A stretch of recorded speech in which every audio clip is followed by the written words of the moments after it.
Meanwhile, the war continues to hurt people across the world. In Kenya, there's an economic crisis. People are dealing with soaring inflation and a high cost of living.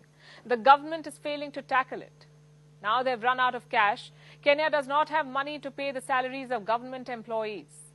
There is a major cash crisis in the country, also a public debt crisis. The government borrowed money left, right and centre, so debt has soared. And so has the interest on debt. It has touched $5 billion per year, $5 billion in interest payments on domestic debt. It is 5 times what it was a decade ago. Here's a report. Kenya's future looks bleak. It is facing one of the worst economic crises. It's been hit hard by a cost of living crisis. Food prices have risen by almost 16% within a year. People are unemployed and hungry. There is growing anger. And on top of this, now there's a major cash crisis in Kenya. It means exactly what it's called. Kenya does not have enough money available. So it can't do the things it usually does, like pay salaries. Public sector employees are not being paid their dues. Civil servants, including lawmakers, did not receive pay last month. Other government workers have gone 3 months without theirs. The impact has been worse in rural areas. Experts say there are fears of major social upheaval. Threats of potential workers' strikes have been made. Notifications of boycotting work have been shared. If this happens, the country may come to a standstill, and Kenya cannot afford this.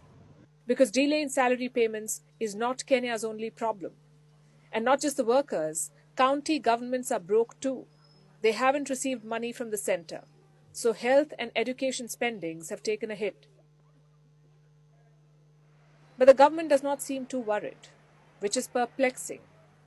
Presidential Economic Advisor David Nadi says he has good reason.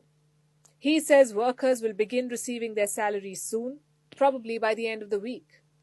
He blamed the cash crisis on bad timing and low revenue streams, meaning there aren't enough sources to bring money in the country.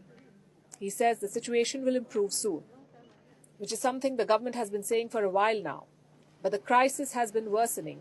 Last month, the government paid off some interest on external debts, so it was left with less cash in hand. There is also growing public debt, $72 billion of it, and a cost of living crisis.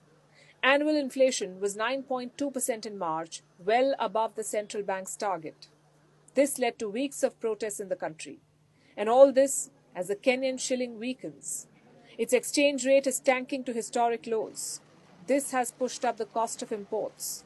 About 6 million people are suffering acute food shortage. All in all, the situation is dire. But yes, one can call it bad timing.